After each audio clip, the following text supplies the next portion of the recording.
Saturday Night Live, Minneapolis. DID is the proud sponsor of the Saturday Night Live. DID chains and Dirt Star registered rims have celebrated numerous victories, but they are also continually being improved under race conditions, so that you receive only the very best products for your motorcycle. Epic madness. It sure seemed like we were due for some of it in Minneapolis, and the factors were all there to create what could have been one seriously wild night of racing. Marvin Musquin had just scored his first career win the week before. You knew Eli Tomac was going to try to bounce back after a disastrous night in Arlington, and there was just no way Ryan Dungey was going to lose a race in Minnesota in front of his hometown fans. Everything was in place to create what seemed like an inevitable clash of the sport's two-willed titans. Only somebody forgot to fill Tomac in. For the third time in 4 races, Eli Tomac was incredible, and simply put, the Monster Energy Kawasaki rider was just better than everyone else tonight on a track that most riders found pretty tough. This was by far, I think, on par with Oakland for being one of the tougher tracks of the year, Tomac said afterward. Because of the shorter lap times, we did 24 or 25 laps, we went around a lot and the lappers were tough. It was a night of survival for sure. In a few of the corners we were getting down to that plywood. Dungey echoed Tomac's comments in the post-race press conference, saying one of the toughest parts of the track for him was the long rhythm lane that nearly caused him to go down in the main event.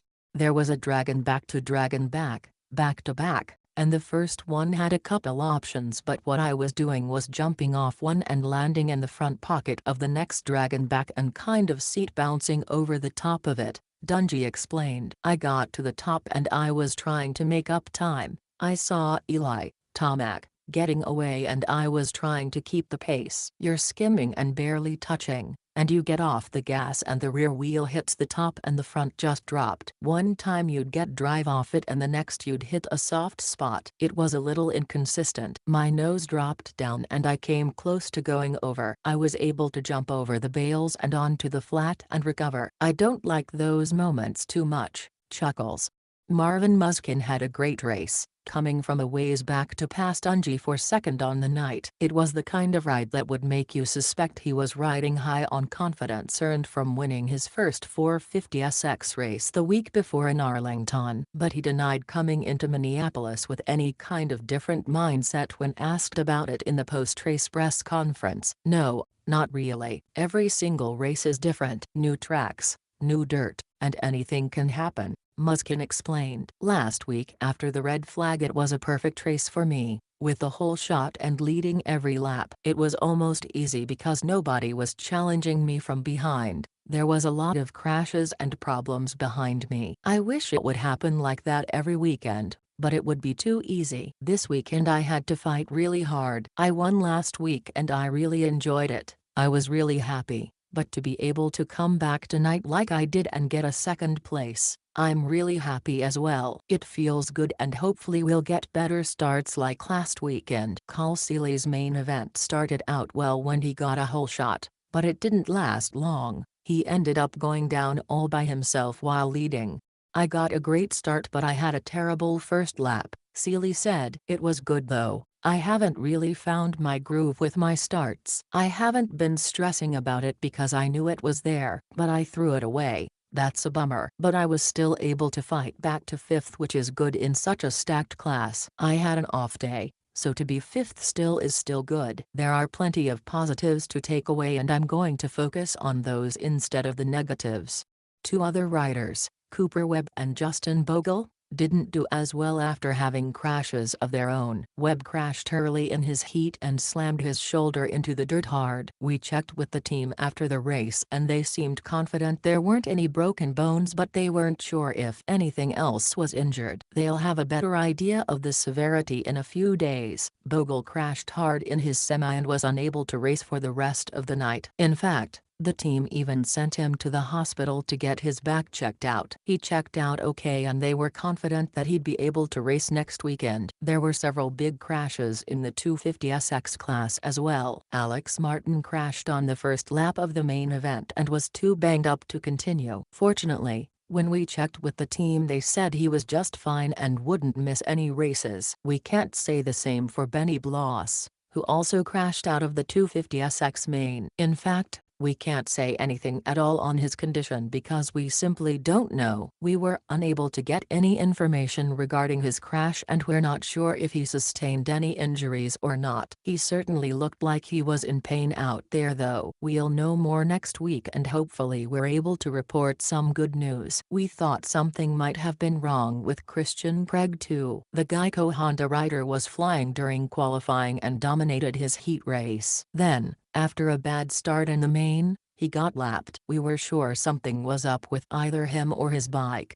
but when we checked his Twitter feed he simply said he'd forgotten how to ride a dirt bike in the main event. Adam Cianciarulo had a pretty good night and was able to recover from a terrible start to log a fifth. I've felt really good lately riding Supercross. I'm more comfortable than I've ever been, Cianciarulo said. I've grown into my body a little bit and I'm a little bit more coordinated after growing so much. Today I rode kind of tight though. The track was a little bit different, kind of soft and spongy, but as I got more laps on the track I felt better. The main event just came down to the start. I ended up double clutching it and got stuck behind guys going down. It took me so long to pass some of the guys. I think I was in 11th or 12th after those first couple corners. By the time I got to 5th it seemed like the guys in front of me were 20 seconds ahead already. I used a lot of energy to get to that point. Overall I'm happy. I kept it on two wheels and got some good points,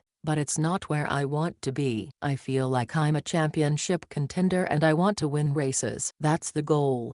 RJ Hampshire had a good night too, taking 4th. Despite not feeling comfortable all day. I struggled all day, Hampshire told us afterward. The practices weren't the greatest and I didn't even jump a whole rhythm section. I wasn't getting over the dragon's back. We made a huge change from the heat race to the main event and I didn't know what to expect. I got a decent start, not great, but the carnage helped me out. I was around 5th, made some passes, but had no idea where I was. I thought I was riding terrible. But when I looked at my lap times afterward I saw I had the second fastest lap of the race. On a bad night, to come away with a 4th, I'm happy with that. If you're Zach Osborne you could feel two totally opposite emotions. He landed on the podium in the first race of the season, but he tossed away a chance to win his first Supercross race when he crashed all by himself while closing in on Joey Savaggi. So how did he feel afterward? I feel good about tonight,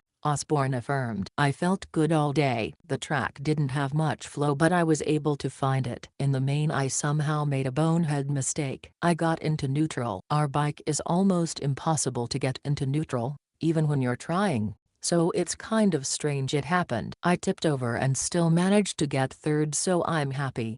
Jordan Smith also had reason to feel opposite emotions. He led a bunch of laps and had a chance to go for the win, but wasn't able to hold off Savaggi. But 2nd is still fantastic, and it also happens to be the best result of Smith's career. I got tangled up with a few people in the heat race and barely made it in through the heat, Smith said. I knew I needed to get a good start in the main. The track was really one-lined and I knew it was going to be hard to pass. I got a really good start from the outside and just tried to hit my lines and stay clear of the lappers, which was pretty tough with all the ruts. It was a good first race, and I'm just glad to get out of here with a good finish. One rider who had every reason to be happy was Savaggi, although his stone-faced exterior in the press conference gave no indication what he was feeling at all.